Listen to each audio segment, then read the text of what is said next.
working from your identity. I think so many people in life, whether it's basketball coaching or student athletes or CEOs of company, they work for something, right? They're striving for something, which is great. But in some ways it can be really dangerous because you're not working from something, from knowing who you are, whose you are, what's your identity, what's your purpose. And when you know that, everything flows from there. So you just heard from one of our guests today on the podcast, Boomer Roberts. And when I heard him saying this, I immediately thought of James Clear's New York Times bestselling book, Atomic Habits, an easy way to break habits and build good ones. Now, Clear proposes a simple two-step process for creating change in your life by focusing not on goals, but on your identity. Step 1 for him is decide the type of person you want to be. Step 2, prove it to yourself with the small wins, he says. Well, this is different than what most of us have done throughout our life. We set a goal and we work towards the goal, like Boomer mentioned. But as we enter the final episode of our 3-part series on developing your program identity, I think this is what our guests have been suggesting. Step 1 is determine the identity you want of your program. And then step 2 is use that identity to guide your behaviors as a leader, your decisions as a leader, and the standards of your program. Welcome back to the Coaching Culture Podcast. I'm JP Nurbin, joined by my co-host, Nate Sanderson. If you haven't listened to episodes 193 and 195, that's part 1 and part 2 of this 3-part series, it would probably make sense for you to do so, as you miss some great insights from our guests, Will Ray, Mike Avery, TJ Rosine, and Boomer Roberts. Also, near the end of today's episode, we have another unplanned special guest sharing some powerful insight to wrap up our discussion. Thank you for listening in to this series. Don't forget to subscribe to the podcast and the newsletter so you can get the notes to this episode and every episode of the podcast. The podcast that is all about helping leaders become more transformational and build a better culture. To subscribe and learn more about the other ways that TOC serves coaches, go to thriveonchallenge.com. Now let's get into today's episode. JP, this week we're going to start to focus our conversation here on the decision-making process and how, as you mentioned in the opener, our identity really affects our behaviors and what we do in our culture. And there's 2 phrases that I really keep coming back to as I think more and more about this, even what we're trying to do as we start building at Mount Vernon. And one is from Boomer Roberts, where he said, working from your identity. And the other phrase that keeps echoing in my mind is from Cody Royal, where he said, when you know who you are, you know what to do. I think so many times as coaches, when we're trying to build our culture and we're trying to build relationships and we get into these situations where we're not sure what to do. We're not sure what decision to make. And we're not even sure where to start from. Having a strong identity is that place for me. It is that place for us. When we know who we are, it informs what we do, what we should do in a given situation. And that's what we're going to talk about here with our guests this week. Now, this episode is going to have a familiar structure to what we've been doing the last couple of weeks, as we're going to hear from a variety of guests, starting with Will Ray, who is the head boys basketball coach at Northridge Prep. And we asked Will, once you've identified who you want to become or who you want to be as a team, how does that start to influence the decisions that you make? Well, I think it's the common denominator. It's the point of reference that we all agree to.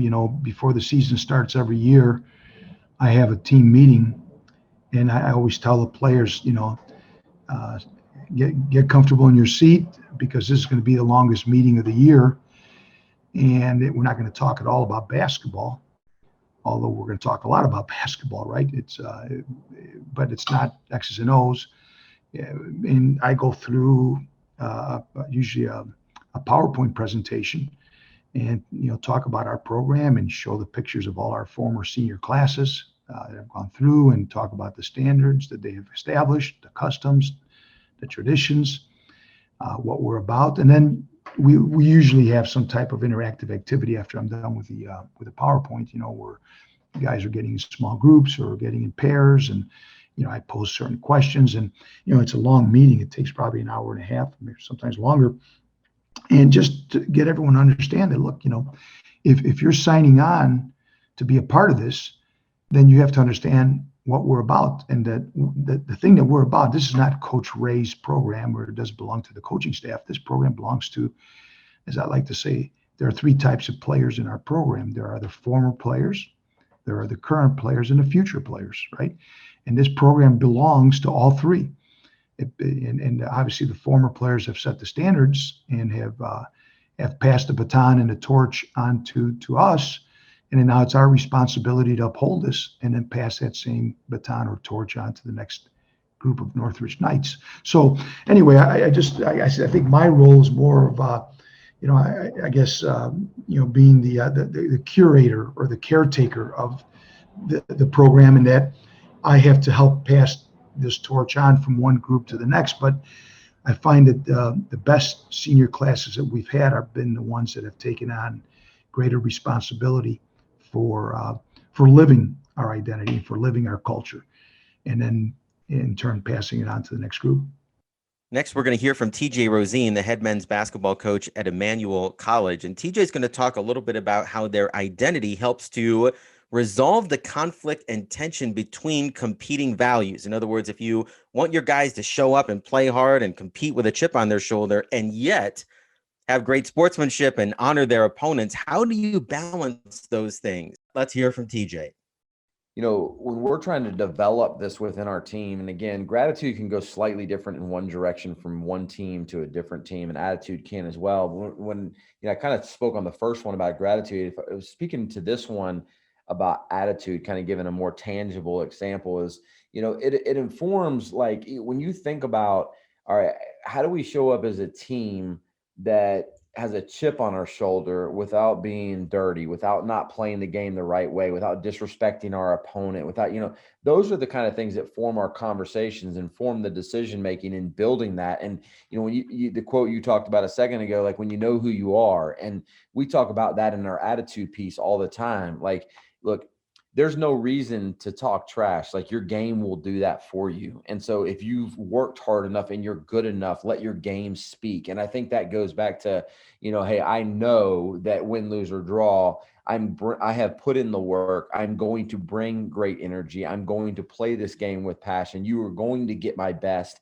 And at the end of the day, that is my attitude. And I think that that's some of the ways that we formulate that, and some of the ways we get the gratitude and attitude to combine is, hey, having appreciation for your opponent's hard work too. There's gratitude for your opponent, and marrying those two things and making sure that we're showing up the right way. And I think that if you have great gratitude and you have a really solid attitude, it goes back to what you just quoted, that you kind of know who you are. And when you know who you are, you show up and do your business.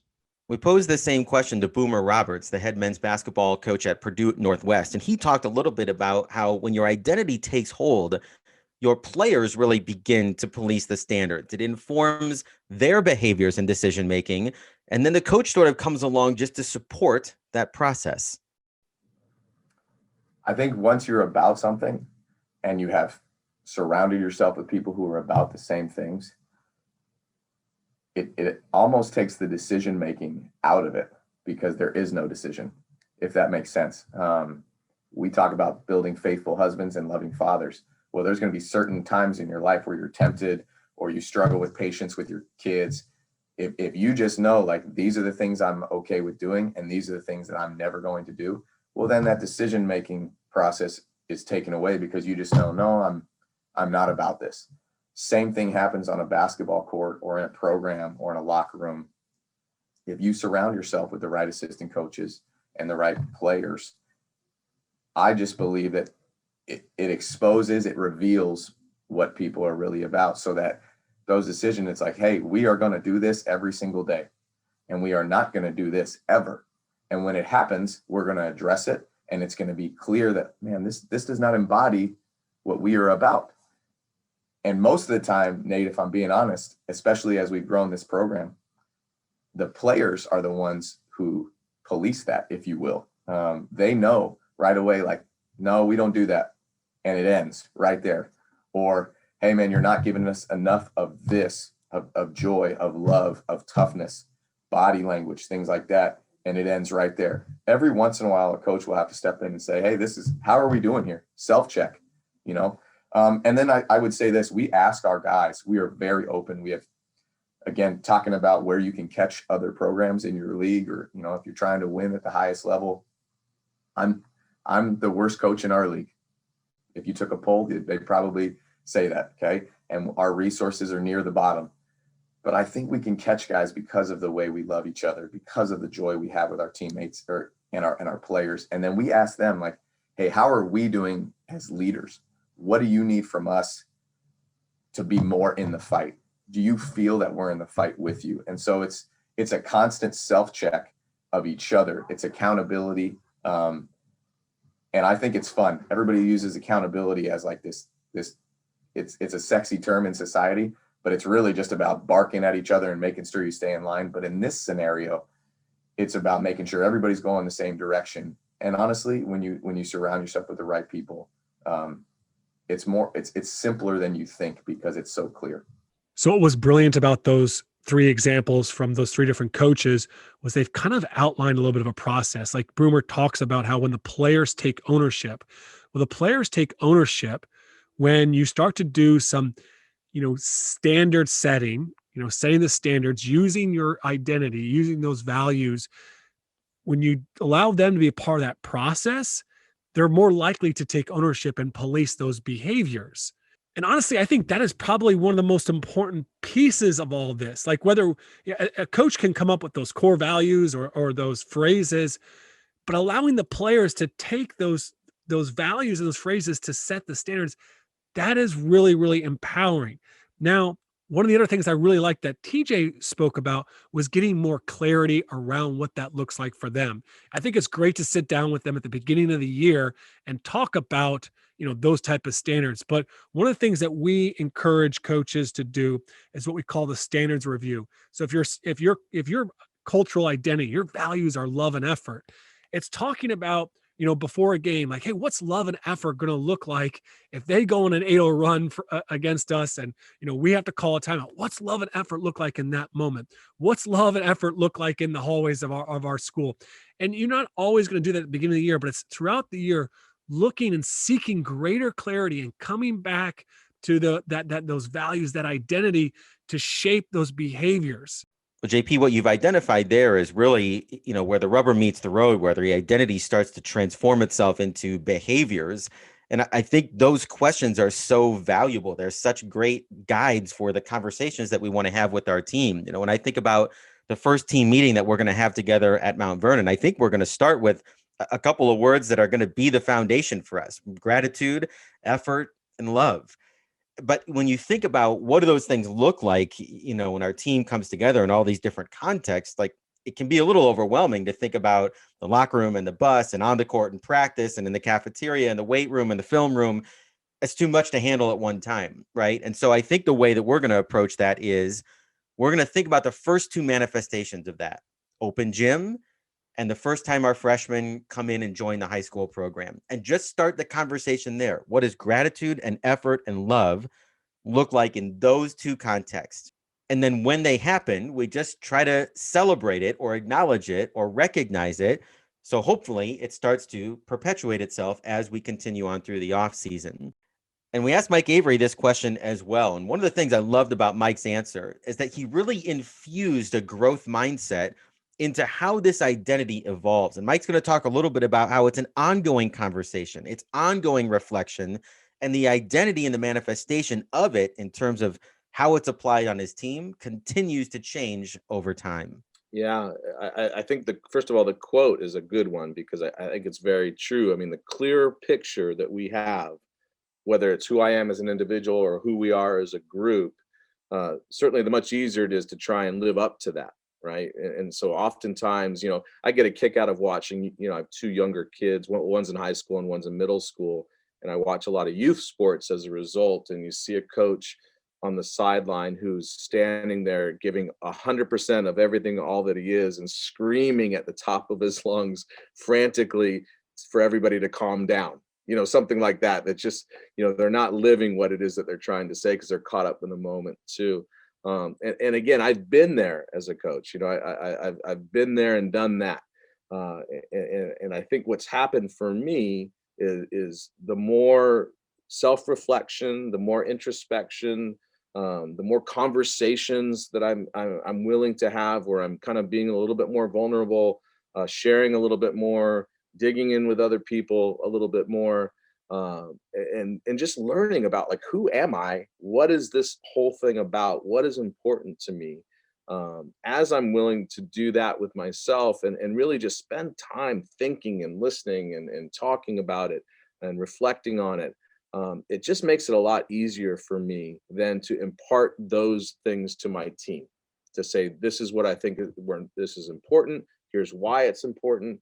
And really kind of take on more of a mentorship role than just telling them what to do, just directing them. And it, look, I'm 53, so I'm not an old man, but I've been doing this for a long time now, and it's probably only been in the last 5 years or so that I've felt far more comfortable with sometimes telling them, I don't know what to do. You guys help me, or trying to come to grips with some of the things that I've struggled with, whether it's being competitive, and winning at all costs, and then coming home thinking, my God, I shouldn't have done that. I treated someone poorly, and just figuring out what's really, really important for me. And again, as you can do that, I think that's when you really start to hit your stride as a coach. Yeah, and I think, in my own experience, one of the things that you discover over the years is the right questions. Asking, thinking about, potentially interviewing at a job next week, and one of the questions that I'd like to ask the two players on the interview committee is to think about, the third week in January is like the dog days of the high school basketball season. You're far enough away from Christmas break, but the postseason's not here yet. You're not really, motivated by senior nights coming up, but it's not close enough. And I'm just curious, what would those players like that January 24th practice to feel like when they walk in the gym? Mm-hmm. In a lot of ways, that answer defines what we're working towards, right? And who we want to become. Because if we can get that right, a lot of other things are going to fall into place, after that. Mm-hmm. Mm-hmm. No, I agree. And I think that's the great challenge of it all. And it's one of the things that I'm actually really considering quite a bit over these last few weeks as I go through this early stages of time with my team. It's finding the balance between two kind of what would seem on the surface as competing goals for your team, but you're actually trying to figure out where the balance is between them. So things like, we want to be ultra competitive, right? That's certainly a goal of ours, but we want it to be incredibly fun too, right? So those two things could seem at odds sometimes, right? So where do we find that balance in the middle of that? Things like, we want to be ultra confident in what we're doing, but we want to be incredibly humble about how we do it. Those are, again, two things that maybe seem at odds with each other. And how do we find the balance between the two of them? Because I think we need them both if we're going to be as good as we can be. Yeah, I love that. And one of the things that I picked up, you had mentioned Steve Kerr a little bit when we were talking off air, and this past season at North Lynn, one of the things that the girls talked about, like, they wanted to be a common thread, and anytime that we were together, is they wanted it to be fun. And I remember Steve Kerr asked his team one time, how do we have fun around here? Is fun just goofing around and singing silly songs and doing dances in the middle of practice, or is basketball fun? Is competing fun? Is it fun to show up to a place where you feel like you belong and you're accepted? And so we really unpacked that, like, at a much greater depth about how do we have fun here that might be different than hanging out in the basement on Friday night, or at a dance or something like that. And it was a really awesome conversation because it helped focus, our attention on what does that mean for us in this context. So Nate, one of the things that just amazes me about these 4 different conversations with these different coaches is how they all at some point or another mention this self-discovery, this process of learning and knowing more about yourself, and how that connects to understanding or implementing that team identity. And I think it just should be encouraging for coaches that listen to this to think, okay, once again, it's not about just this moment, what I decide this off season. It's just continuously coming back to that. And I appreciate that from Mike. I think the other thing is just you guys talked about asking great question. And I think this is where we as coaches have to continuously see ourselves less sometimes as a coach, or even sometimes even necessarily the traditional teacher of, lecturing, but instead more as that mentor, that person that sits back and helps people to self-discover what's important to them, what joy looks like for them. And I think that's just a really powerful takeaway from there is not only is this a process of our own self-discovery, but we're helping others to discover what those values, look like when they're manifested within the team culture. We asked TJ one more question kind of on his way out the door. And I was just curious, for somebody that's been doing this for 20 years and that is heavily invested in the identity of their program, if TJ was going to talk to a coach who maybe hasn't put that time in, maybe they haven't thought before about, geez, what is the consistent identity that we want to be part of our program all the way through, what would you say to that coach? What would you say to them about why it's important and where to begin? Yeah, first of all, Nate, you and I were transformational coaches. Like, we want to make an impact. We want for the game to be bigger than us. And I was the son of a 30-year high school coach and who lived that out every day. And I think it starts with that. Like, why are you doing what you're doing, right? And then if you were to go to the coaches that choose not to be transformational, they just choose to be transactional. The funny thing is they're actually going to get more out of their teams when they choose to do things like this too, because I use this analogy a lot, but we can all think of great teams with great talent that underachieved. And when you go back to why did they underachieve, it's usually typically has nothing to do with talent, has nothing to do with, a whole bunch of basketball stuff or any sports stuff. It has a lot to do with the attitude, and has a lot to do with not taking the time to build these bonds, to build a culture, to build whatever you want to call it. And so, if you were just transactional by nature, but you wanted to win more games, you would want to build close bonds within your team. You'd want them to respect each other, to play hard for each other, just baseline stuff. And then if beyond that, you were a transformational coach, that you saw the multiple wins here, is, what, I can build a team that's going to enjoy the process, that's going to love each other more, and is going to grow more if I'm willing to do this stuff. Then it's a really easy proposition. You clearly see why all of this stuff is worth it. And, to me, final thing I would say, it's the most fun part of the journey. Like, winning and losing is stressful. Parents and problems are stressful, but the one thing we can control is the environment that we create. And that is a really, really fun journey to go on. Well, I appreciate you sharing that, because I think that's one of the misnomers sometimes, is that that identity might help with behaviors or with standards or accountability, but it truly is a performance advantage when it's done right and when it's done with depth. And so I love the way you describe that. Well, yeah, and we all see that as coaches. I mean, how many times have we gone across and then even in the NBA level, when some of those teams are clicking, yeah, of course you need talent, of course you need that, but when they're really clicking, like you look at the San Antonio Spurs, I mean, there was something special going on in the water there. When you look at Golden State, when they were on their run, there's something special, but it even matters even more when you trickle down, because you're trying to get less out of more. At our levels, at college, at high school, we're trying to get less out of more. And the only way to do that is to create something special. And, but even at the highest levels, we've seen it fail. We've seen it epically fail with loads of talent, but lack of culture. So what TJ is talking about, I think it's just so powerful. I mean, when you and your team know who you are, when the way you see yourself aligns with that aspirational identity, when all this comes together, it makes everything easier. Just a quick personal story. For years, I wanted to be more disciplined in my morning routine. I wanted to work out. I wanted to read and do things like that. But I was like most people. I'd hit that snooze button 5 times in the morning. But now it's almost impossible for me to sleep in. I wake up at 5 a.m. every morning. I read, I pray, I journal, and I run without fail. Now, some might say I have built the habit. But for me, I don't see it as I've built a habit. I've created this identity. I see myself as a 5 a.m. guy. I see myself as a disciplined person in the morning. To not wake up and do those things would go against who I am. And so when I don't wake up and start my day, it's very difficult and uncomfortable. And I think this works when it comes to our program's identity. Once we can align our behaviors and the way that we see ourselves with that aspirational identity, it will be almost like some sort of superpower.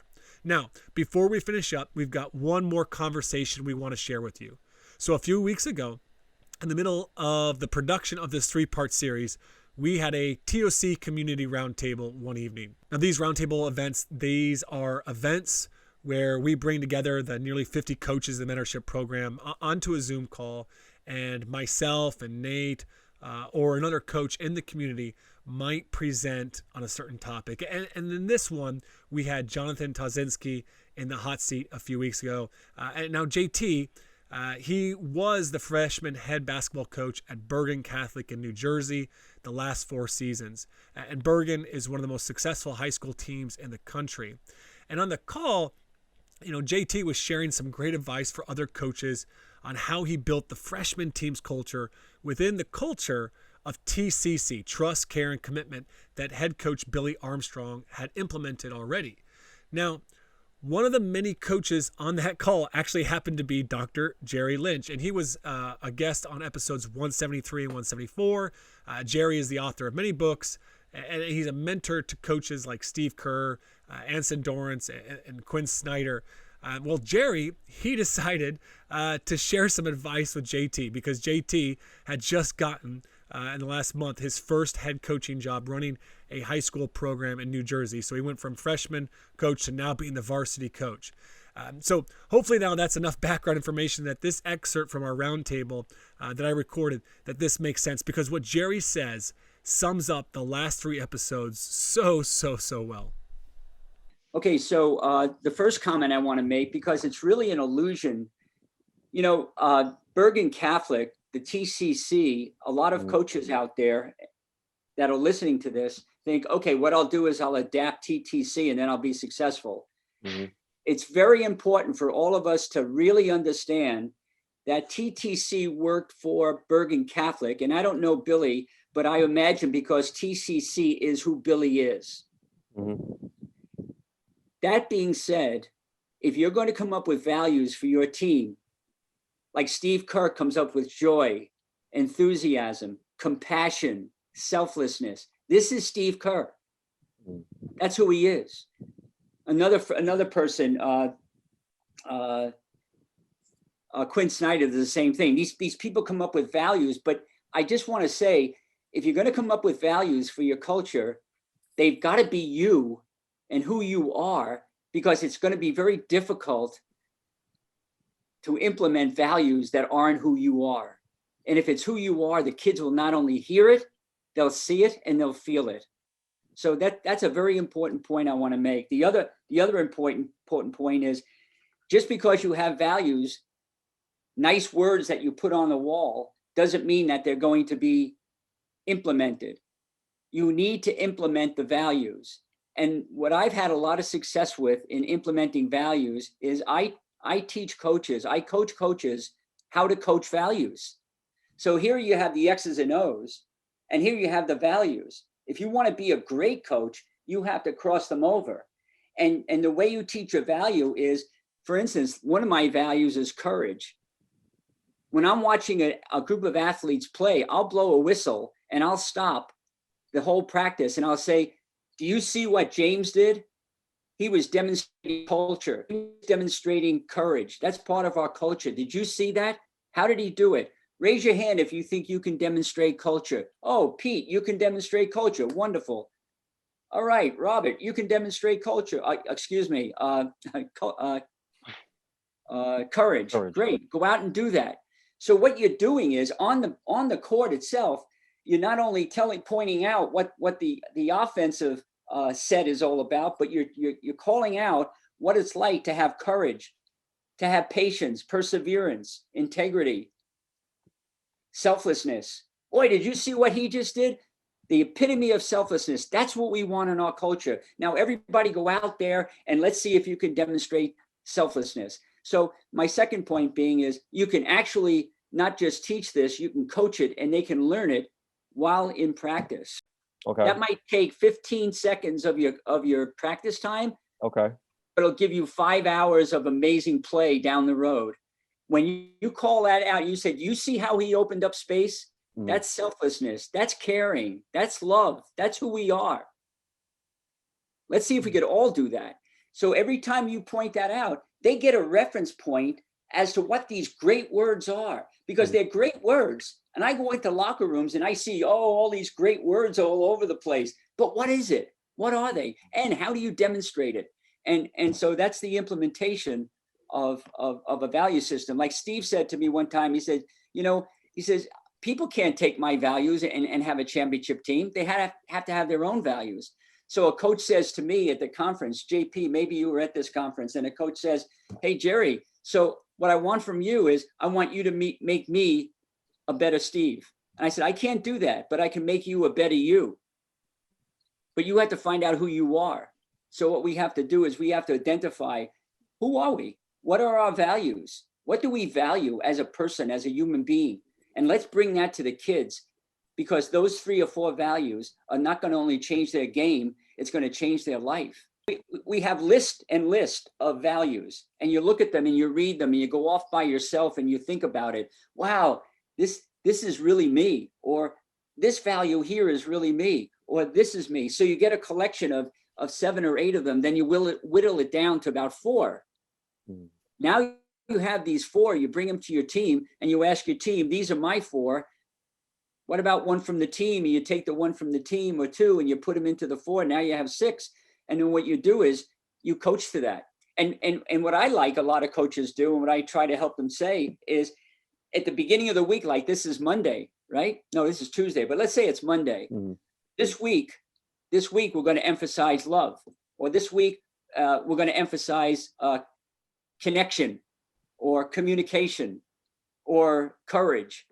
And that's what the theme is of the week. So my whistle is going to blow only for that value. And then the next week, we add another value. And now my whistle blows for 2 values. And it's not a lot of work. It's 15 seconds here, 15 seconds there. The kids love it. It'll change your coaching. It'll change your culture. And then before you know it, when kids come onto the team, the players that are there already are already teaching the kids what those values are. And as Billy does it at Bergen Catholic, he's the coach that you say he is. When you walk into his arena, when you walk into his company, you know those values. You can feel them from his players and from him. And that's how you do it. And a lot of coaches think it just comes by reading a book, but it doesn't. It comes by actually doing it. And it's worth it, because the relationship game and the heart, playing with heart and competing with heart, is really what this is all about. And giving up yourself for something, a cause bigger than yourself, which is the team, and even more than that, even more than basketball in your case, but whatever the sport happens to be. JP, what I appreciate so much about what Jerry just shared there is it really brings us back full circle to where we started this conversation 3 weeks ago. And that is, your identity for your team, for your program, is always going to be a manifestation of who you are as a coach. You can't steal that from somebody else. You can't find it on Twitter. You can't copy it from a successful coach down the road. It all begins with that understanding of who you are and the impact that you want to have in your program. And if coaches get nothing else out of this series, I hope that we've prompted them with some good questions and a place to begin that reflective process, if nothing else, to become more effective in the impact that they can have on their players. Well, that was a little bit longer than our usual 30 minutes, but we really wanted to share that bit from Jerry Lynch with all of you. Thanks for listening in. If you're interested in joining the TOC community, there are 2 ways to do that. You can either join the mentorship program and work with myself, Nate, or Shane, or you can attend one of our yearly retreats. Our next retreat will be August 1st through 4th in Park City, Utah. At the time of the release of this episode, we still have a few spots left, but if you miss it, know we will be hosting multiple retreats every year moving forward. There is a link to learn more about the retreats and the details of this episode, or you can go on over to thriveonchallenge.com/retreats.